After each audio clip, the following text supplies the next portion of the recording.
Well, hey, everybody. Hey, Here we are. I believe this is episode 33 of Taylor Ruins Jared's Day, a sure. true crime podcast where Taylor literally tries to tell me uh, Can't about uh, stand.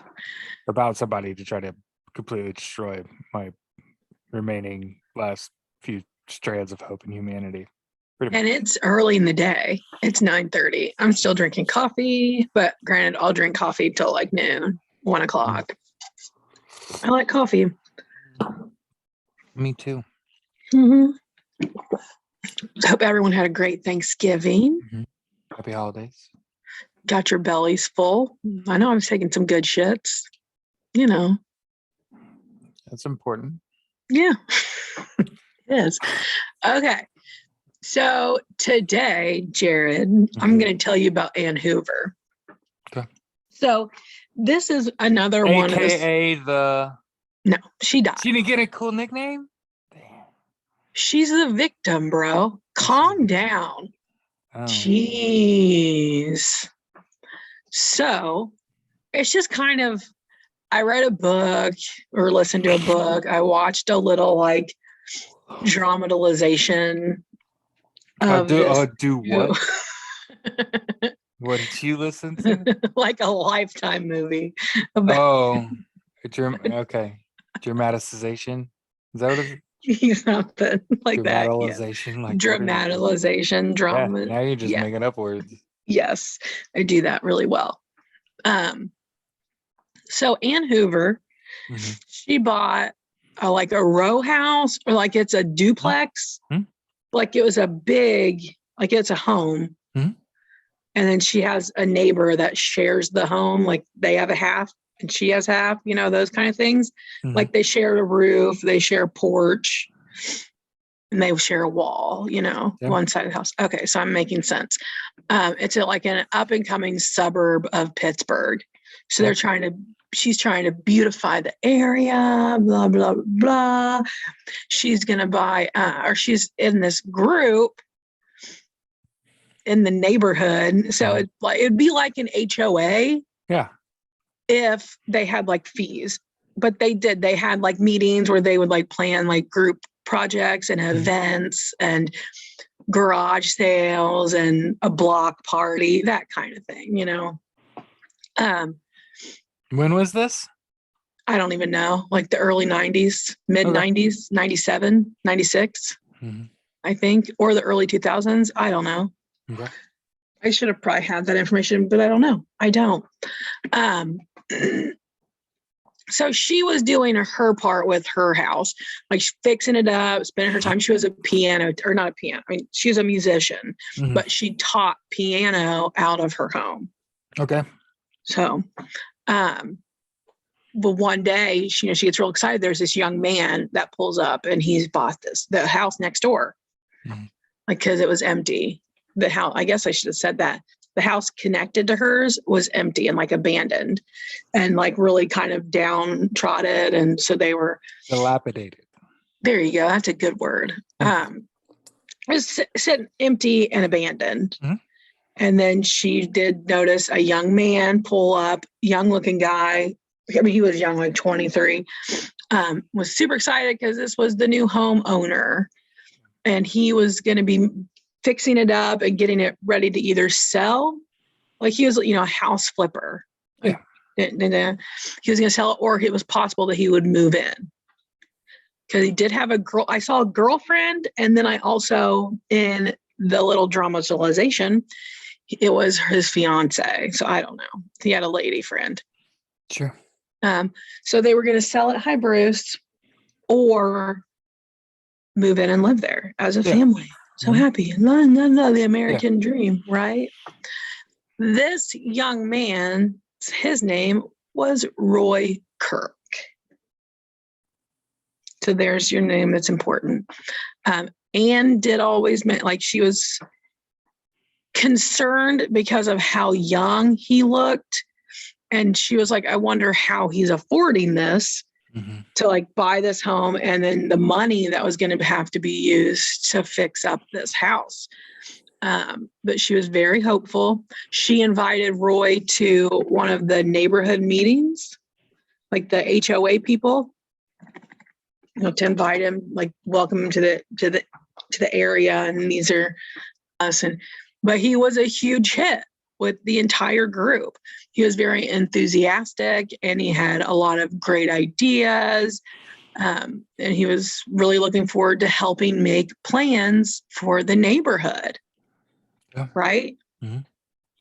Well, these geniuses elect this new guy as the president of their little group because they, for some reason, need a president now. Mm-hmm. They haven't had one, but now they need one. Makes total sense. Right. So Roy buys another house that was open in the area that needed little love and care. And he was going to do the same thing and flip that one. Yeah. Okay. And so this is the third house. Okay. So he has the one next to Ann Hoover, this new one he bought. And then he also has a house that he lives in that's a few blocks away from the Ann's house. Okay. Okay. So the other two, the one he lives in, then he has two that are inhabitable, and he's supposed to be fixing up. Okay. And he's like 23. Okay. So months go by and nothing has improved. And actually the house is getting worse and not better. Like they would have, he's like ripping out walls and breaking down things that, Ann was very concerned because the roof was an issue. And instead of tackling that first, which would make sense to me, worry about the roof and protecting the inside and take care of that and then rip out shit inside, right? Yeah. But he was just ripping, right. He was just ripping shit out and throwing it out into the yard and leaving it. Okay. And then meanwhile, this roof is like falling apart. And Ann made a big deal about the roof because she had recently completely redid her roof, and they're like nice shale. Like she spent a lot of money to have that done by a professional. So she's basically harassing Roy. It's like, I have a name. I can get my roofer over here and you can meet him, blah, blah, blah. And he's like, listen, lady, leave me alone. I'll do it when I get to it, blah, blah. Well, then storms happen, and it starts leaking in Ann's house coming from that joining wall. What are you doing? What are you doing? Oh, I was thinking you said this dude's name was Roy Kirk. Yeah. For some reason, it made me think of Coach Lasso, but it's Roy Kent. Oh, Jesus. Yeah. Coach Lasso is good. Anyways, I just needed to know what he was paying attention to and not me. So, so there was bad storms and the roof leaked on her side. It started leaking from like the joining of the wall that's where it was leaking. And so she had to she's like, oh, hell no, not happy. Oh, also his house there next to Ann's didn't have electricity. Never had electricity the whole time that he was there. Okay. He would run extension cords from that house to the house that he lived in that was a few blocks away. So you would just have extension cords running through the neighborhood. Somebody's getting his dick cut off. Yeah. Well, and like I said, Ann taught piano out of her home, and she actually lost clients because they were children, and like people were like, I can't bring my kid over here. What's going on next door? That place is a dump. There's trash everywhere. Right. They saw rats running around, like coming out of the trash. So he's not fixing up. He's actually making the whole issue worse. He's exacerbating the situation. He's exacerbating the situation. And she ends up going to the committee, the little HOA thing, the little fun little steering committee. Dewless HOA. Right. She took pictures. Like a tea party. Right. Yeah. They sit around and the talk Liars shit. Club. Now they're actually good people. Like it's whatever. She went to them with pictures and Like it's crazy. Like he's not doing anything. And at this point, he's bought more houses. I think the total, what ended up, he had like 8 houses. So he's a landlord. Well, they all needed fixed up, Jared. Right. Yeah. But then also that all the neighbors, their homes and like the worth of their homes were now getting affected because of this man and how these dilapidated houses, he's bringing down the value of their homes. Right. So everyone's kind of, so they demote him. They're like, we think that you have your plate full. Kicked him off their makeup committee. Yeah, well, they like told him, and they're like, yo, I think you need to focus on your houses because it's affecting us now. And maybe you just don't have time for this. We'd rather you spend your time fixing your houses up. Right. But eventually Ann does call the city, like the housing authority, I think it's what it's called. And she takes him to court. They fine him $1,000 and give him the list with the inspector, what needs to be done. Which, okay, yeah, that's fair. But he doesn't end up making the changes at all. So they fine him $49,000 and give him getting that money. Right. But then also you think he's going to be able to pay $49,000 and fix up all these fucking homes? Are you kidding me?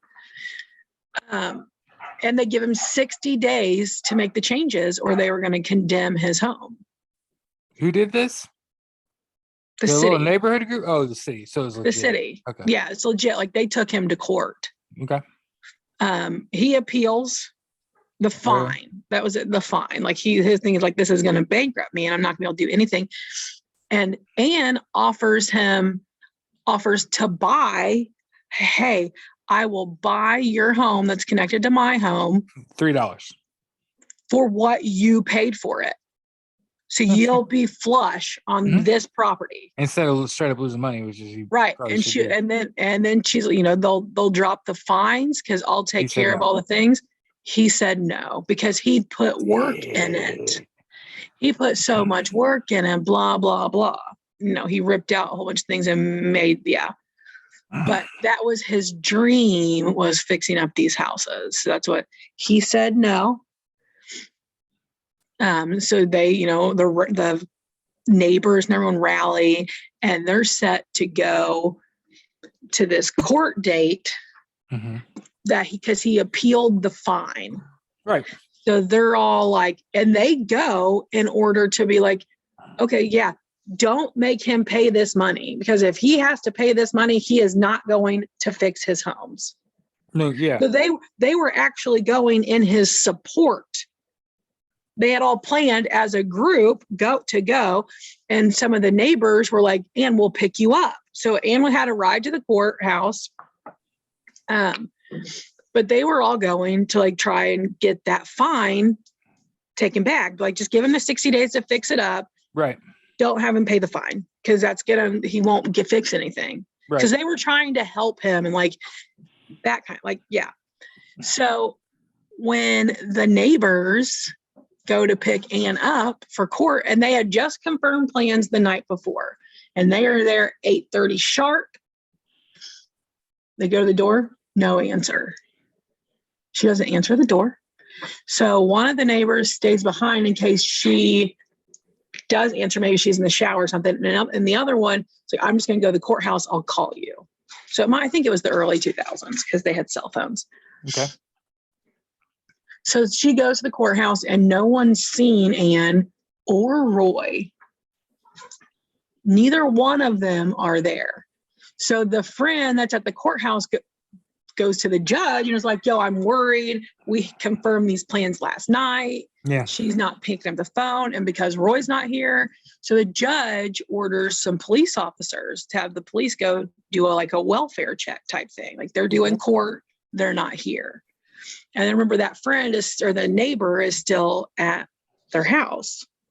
So the one that had went to the courthouse gets back to the house right after the police get there. And I watched not like an interview. Yeah, I guess it was an interview. It was the actual police officer that was responded and was there. One of them, he told what happened. So the neighbor, like there was no key. She didn't have like a hide a key or anything. The door was locked. They open a window, like the police open a window and they put that neighbor through the window, and the neighbor goes and unlocks the door.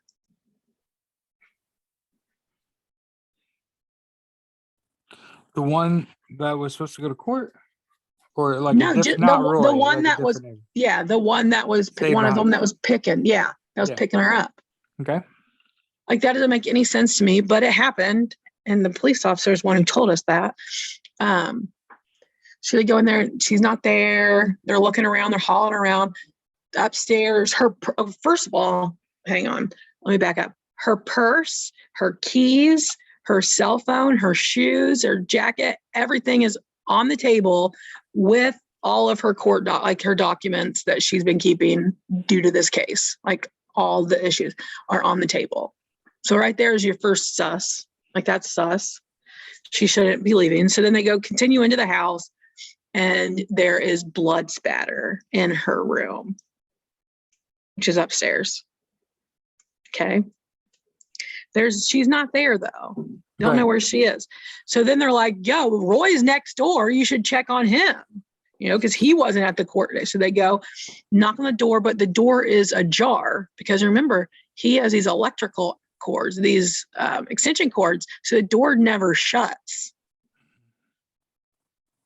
So his door was open. So they just let themselves in. But they've at this point, since they've found blood spatter, they've had the friend or the neighbors, you just stay on the sidewalk where we have more people coming. There's more officers coming.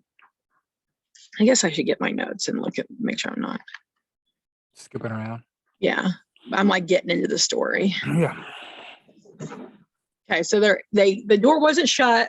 So the officers get in and they're like stunned. There are cages upon cages just everywhere, filled with animals, rats, birds, just rodents in general.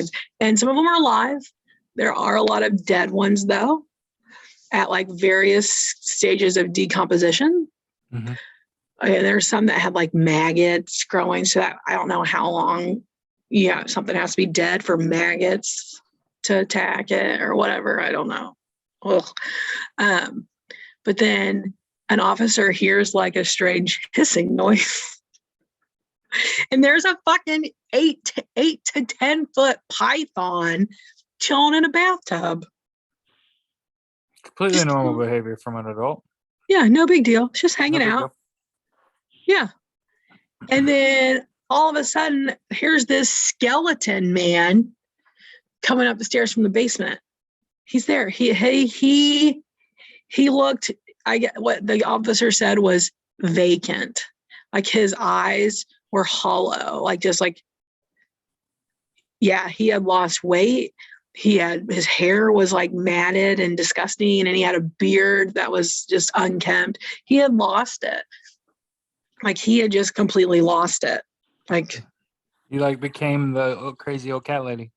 Yeah, but without the cats. He just had dead animals and a snake. Rat man.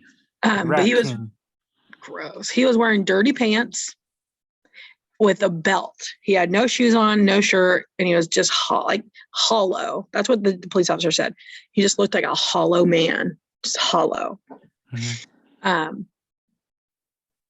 They take Roy outside, and they notice that his feet and his pants are like a maroon, like they're khakis, but there were like maroon splotches on them, and his feet were crusted in blood.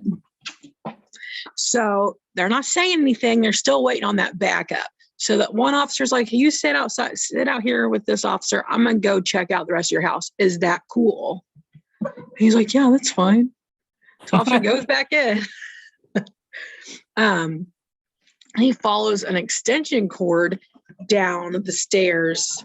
Well, like, because he came up the stairs. So he follows an extension cord down to the basement. And he finds a tunnel that Roy had tunneled his way, because, their houses were connected. Yeah. He tunneled his way to her basement over an unknown period of time. So, like, he had a tunnel that led into her basement. So then they're like, huh. He also notices what he thinks is a headless mannequin. But then he notices the smell. The officer compared it to what a butcher shop smells like. I've never been in an actual butcher shop, but I've worked with meat, so I can understand what the smell is, but I don't. But it's, yeah. But then that's when he realizes that headless mannequin that he saw was actually a human torso. Apparently, the evening before, Anne was relaxing and just playing some music before going to bed, because she was like, oh, I gotta go to bed. We have court in the morning. It's a big day. Goes to bed, and as she's getting ready for bed, Roy attacks her with a hammer and beats her, and then drags her downstairs in her home, because he had finished the tunnel into her house. Show it to her. And he let her in, and then carried her through the tunnel back to his basement and dismembered her. He cut her arms and legs off using a handsaw. And then he used a circular saw for some of it. She was decapitated, obviously. The officer went back outside, and Roy was promptly arrested and put into, because the backup had arrived at this point, and there was a van. Well, there's Bruce. So they put him in the back of the police van, and he's like, the whole time he's screaming and like wrestling around. He's like, just kill me now, kill me now, kill me now. They're like, shut up, get in the van. So they cuff him. He's cuffed. I think he's cuffed up front. That's the only way that I don't know. He's cuffed, and his ankles were shackled. Okay. And I guess they sat there for a little bit. He was screaming the whole time, and then eventually he was quiet, and then they left with the van, but they were still there with body and all that fun stuff. It was a 12-minute ride from Ann and Roy's house to the police station. Okay. But when the police got to the station and opened the back of the van, Roy Kirk was dead. He had hung himself. He had somehow gotten that belt off he was wearing with his dirty pants, wrapped it around the cage in the back of the van and around his neck, and hung himself. He was cuffed. He's in the front, though. Yeah. Mm-hmm. Yeah. So, yeah, the house was sold. And hi Bruce, that's Karen. And that was the house we lived next to, and the one where the meth lab bust happened.